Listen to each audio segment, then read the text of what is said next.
फरजाना मेरे साथ है। अस्सलाम वालेकुम फरजाना। वालेकुम सलाम जी, कैसी हैं फराह? बिल्कुल ठीक, अल्लाह का शुक्र।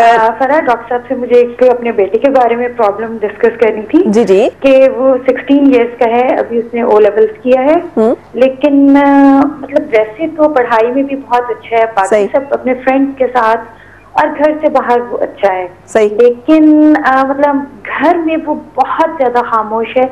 हम कोई भी प्रॉब्लम हो वो कभी हमसे शेयर नहीं करता। डॉक्टर साहब कुछ पूछेंगे इनसे? हाँ जी, आप कुछ और तफसील बताइए कि उनके ग्रेड्स अगर ठीक आ रहे हैं तो उनके ताल्लुकात बाहर दोस्तों से हैं या नहीं है, कि दोस्ती भी वो किसी से नहीं करते? नहीं, दोस्ती तो बहुत है, फ्रेंडशिप बहुत है, दोस्तों के साथ बहुत अच्छे हैं, ग्रेड्स भी बहुत अच्छे हैं, टीचर्स के साथ रिलेशंस भी बहुत अच्छे हैं। आप लोग कितना वक्त गुजारते हैं आपस में इकट्ठा? आप लोग आपस में वक्त इकट्ठा कितना गुजारते हैं? मतलब मैं सारा दिन बच्चों के साथ गुजारती हूँ। बातचीत करती हैं कि रोकती टोकती ज्यादा है, ये ना खाओ वो ना पहनो, इधर नहीं जाना, ये नहीं करना, पढ़ने का टाइम? मैं ऐसा किया हो, लेकिन अब मैं चाहती हूँ कि वो अब मतलब मुझे क्या करना चाहिए कि वो चेंज हो। अच्छा, आप मुझे बताएं, घर में लड़ाई झगड़ा तो नहीं है आपका आपस में हस्बैंड के साथ? नहीं, ऐसा कोई नहीं, नॉर्मल हस्बैंड वाइफ है। देखिए, बच्चों के साथ जो न्यूट्रल सब्जेक्ट्स पे बात करना बहुत इंपॉर्टेंट होता है। वालिदैन बच्चों से न्यूट्रल सब्जेक्ट्स पे बात नहीं करते, जैसे ऐसे सब्जेक्ट जैसे क्रिकेट पे बात करना, पॉलिटिक्स पे बात करना, फैशन पे बात करना, जिसमें कार्टून पसंद है, एक दूसरे की कोई ऐसी स्टेक्स नहीं होती। जब बच्चों से ऐसी बातें की जाएं जिससे फौरन उनको अपना एनालिसिस होता नजर आए या उनको अपनी प्रोग्रेस चेक होती नजर आए, तो फिर बच्चे थोड़ा सा भागते हैं इन चीज़ों से।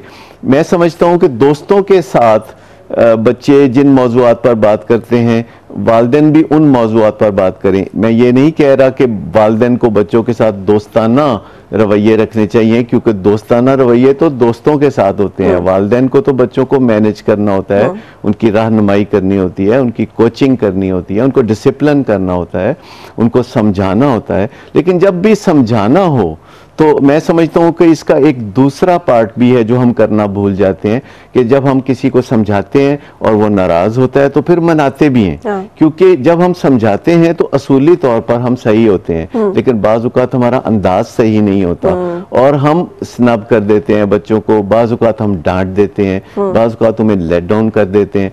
तो समझाना और मनाना ये दोनों साथ साथ चलते हैं, और जब आपको समझाना अच्छा आ जाता है तो आपको मनाना कम पड़ता है। लेकिन अगर समझाना अच्छा नहीं आता, लूज टॉक कर देते हैं। वालिदैन बच्चों के साथ लूज टॉक बहुत करते हैं, जिसका बड़ा खुमियाजा भुगतना पड़ता है, बहुत कीमत अदा करनी पड़ती है। हम सोचते हैं उन रिश्तों में जिनके बारे में हमारा ख्याल है कि कहीं भागे नहीं जा रहे हैं, तो फिर हम उनके साथ लापरवाही बहुत बरतते हैं, जैसे मियाँ बीवी का रिश्ता है। ज्यादा परवाह हम समझते हैं, हमने बच्चों को डिसिप्लिन करना है, हमने इनको ठीक करना है, ये बस अच्छे ग्रेड ले लें, ये बस पढ़ जाएं, ये बस ये हम इतनी मेहनत कर रहे हैं इनके लिए।